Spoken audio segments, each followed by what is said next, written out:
to talk to you about a completely different matter. This isn't something related to Northern Ireland, but as a former Assistant Chief Constable, we've got a spate of situations where retailers are saying about violence that they're experiencing against their staff by customers and indeed shoplifters, just widespread shoplifting. Police, the policing minister in the UK basically saying, Chris Philp, police need to investigate and prosecute even if it's under the value of £200. Today we've got the home furnishing giant Dunelm saying they're having to lock up duvets and pillowcases in pin-protected cabinets because the shoplifting crisis has got so great. We've seen this in America with places like San Francisco where they are just basically there's no policing properly going on anymore. A lunatic, frankly, local governing going on, and basically it's lawlessness. People are allowed to basically just run in, raid a shop, walk out, not facing any prosecution. Even if they do, they don't go to jail. What do they care? Are you worried about lawless Britain?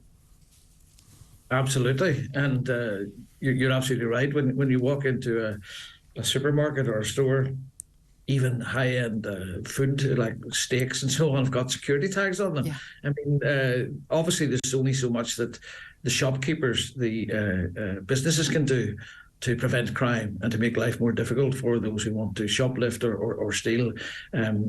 So, yeah, I honestly believe that there is a problem, and it may be numbers of police or the roles of police. When you look at policing today compared to even 20 years ago, I mean, I'm retired almost 20 years, but 20 years ago, there were sufficient police. We had over 13,000 in Northern Ireland. We've now about 6.5, so about half, 50%.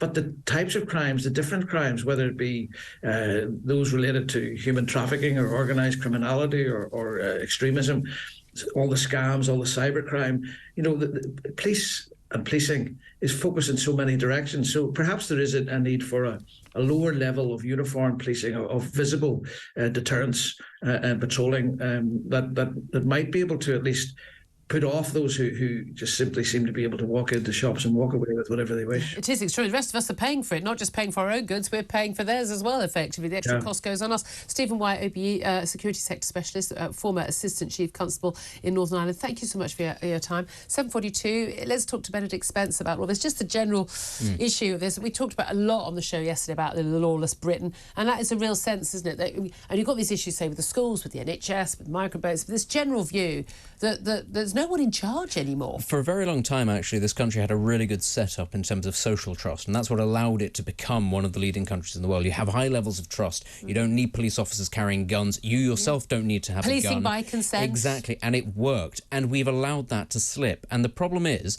as was just pointed out there, if you don't have police officers attending, you might need other sort of organisations doing it. Other people will fill the void. And there's two ways of looking at this. People will take the law into their own hands because they do. They don't just sit there passively forever. And they get angry. I feel like that a lot of the time. The other thing is, and I don't feel like we're talking about this enough, because you mentioned the migrants just there. Who is bringing the migrants over? It's organised crime. Actually, what is the one thing that organised crime always does when there's a sense of lawlessness, when the state steps back? It fills the void. Protection, racketeering, all that sort of thing. It is always how organised crime works. It comes around and says, oh, you're being robbed, are you? Well, we can make that problem go away if you pay us. And people will do that because they are fed up of actually being robbed on the regular. This is something we should pay attention to. We should wake up to it, because it's not going to happen just because this is the UK, not Italy. Exactly. And again, we mentioned this on the show yesterday, when Waitrose say we'll give free tea and coffee to police officers just so they'll come in the store. You shouldn't have to do that as a retailer. You should. And anyway, what should grocery stores be giving free, I don't know, bunches of grapes to police officers, or a hardware store, or have a free Kenwood mixer to come into our store? Sorry, that's totally inappropriate. It's the same principle as a couple of guys coming around in tracksuits with stuff down their trousers, going, well, we can make this problem go away. Okay, well here's your bung. It's the same idea. You're bribing people to uphold the law, and it's unsustainable. Policing by consent only works if we feel that they're on our side. When the vast majority of law-abiding citizens and business owners don't feel it's on their side. If it's a resources issue, we need more money for police, and also I think we need more prison spaces, because people do not go to prison for long enough. They go to prison for longer now, but that's because the people who get sent to prison. Yes, no, the people who they actually but they go to prison longer because the people by the time they go to prison are such repeat offenders. But yeah, we've got 1,000 prison places left in this country. That's all we've got left, which is why these people aren't going to prison.